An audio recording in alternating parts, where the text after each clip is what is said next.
What's up, everybody? Robert the Bruce here with Yesh Gaming, joined by rsballor in an awesome dual comm we've got for you today. And rsballor, how you doing, man? I'm good. Just sort of getting ready to head out onto the battlefield right now. Oh, heck yeah. That's what it's all about. We were running with a couple other Yesh boys, playing some Rush on Grand Bazaar, attacking. And this was a tough round for us. We hit a few points where we didn't think we were going to make it.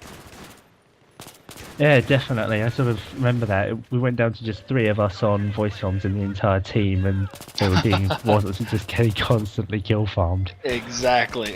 What kit were you running for this game? For most of the game, I was running my standard AEK kit. I've recently been reintroduced to the laser sight, so AEK holoscope, which I just prefer over the normal short range scopes, the foregrip and the laser sight, and the hip fire of which is just insane. Oh yeah. Seriously, take it to Metro. Oh, that's a beast. What were you running for sidearm and other stuff? Sidearm, I think I was running the Rex for the most of the game, just because it puts down quite a lot of firepower without being too unmanageable in the recoil. Yes, Magnum, I'm looking at you. Yep, I was running the same thing. The Rex as well. I was actually running with the AS Val as my primary, and the LVG, which you'll see me using a lot, while Ballor was up there in the thick of it, getting all the arms. You had like 2 or 3. Yeah, I think it ended up being 2. Yeah, I was back launching the LVG grenades in, trying to throw down a little cover for you. But yeah, but I was also taking the death. Exactly, the glory and the death at the same time. But yeah, it was a good game for us. Like you said, it was tough at a few points. I think we pushed through the first ones pretty quickly, but that second set, if I remember correctly, we got pretty close to not getting. Oh, the second and third set took us a long time. That was a really hard push. Teammates started using smoke on the second set, and that helped immensely. Yep. And that third set was a constant kill fire. I got really lucky. I was actually getting shot when I was arming that objective for the third stage. Oh, yeah. We had 1 left to go after that, but when I started arming it, I was actually down about 40% health when I got away. Oh yeah, and that smoke and the grenade cover and all that stuff, I think that's really what turned the game around for us, was just enough to break up the enemy defenses, because they were entrenched pretty hard, and just with our numbers pouring in there, we were just getting mowed down. We couldn't get in. Yeah, Bazaar's a hard one to win because there's not many routes you can play, especially early on. And if they just sit there if they take the tank and just sit there, you're done, because you've got no other way of going around. Oh yeah. Thankfully, we did not have them steal the tank anytime. We had that happen the next round. Someone jumped out of the tank, the enemy's got it, and we just got trapped in the base on the second stage. Oh, that's brutal. Yeah, there's nothing you can do there. But I think I ended up towards the end hopping in the tank, just because. In my opinion, on this map, the tank, one of the best things it serves is as a distraction. Like, yeah, it can kill guys, but it just gets so much attention when you're having trouble arming. You drive that tank up in the mix of it, and it kind of gives the guys on the ground a little chance to sneak in and get the arm. Yeah, I always stress that the tank is a chess piece. When used correctly, even if it goes down, when used correctly, they're going to put a lot of firepower on it, and that's going to give your other guys a chance. So if they've got a tank and you've got a tank, if you take their tank down, your tank dies at the same time, their tank's down.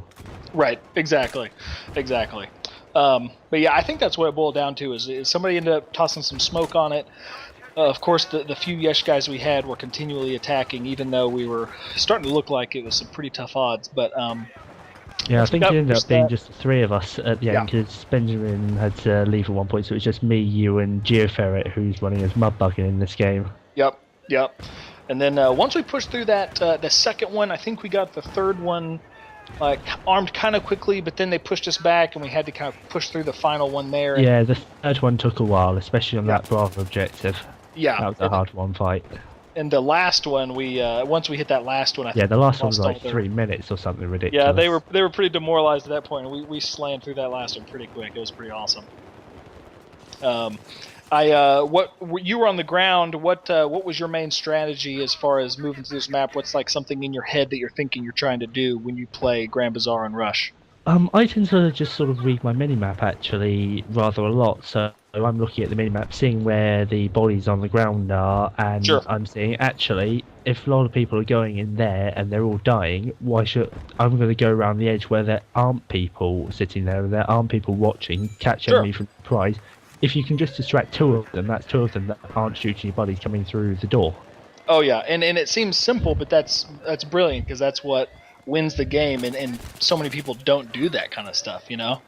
Yeah, I mean, on that final stage with those two objectives at the back when you went round in the tank, you can just run up the alleyway right through the middle between where the two conquest points normally are, and no one seems to think of it unless I or someone else does it first. Yeah.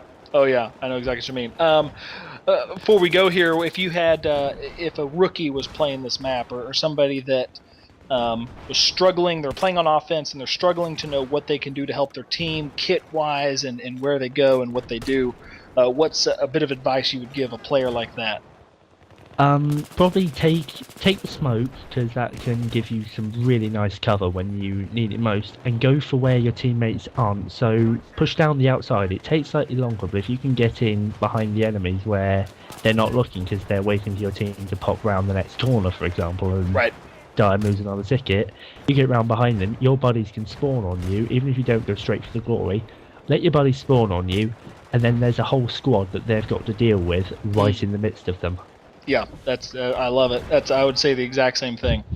And you get a couple of squads on a team doing that, and you know they're usually going to be victorious in that game. So, man, this is great. I appreciate you joining me, Ballor. We will definitely do more of these dual comms in the future, man. This was an awesome game, and this video will be posted on both of our channels, and we'll link to each other's channels in the description. So check those out. And any final thoughts for the viewers here? Well, I don't really want to steal your tagline right now, but that's what it would be. No, go for it. Okay then, in Battlefield 3, only rookies camp the enemy spawn.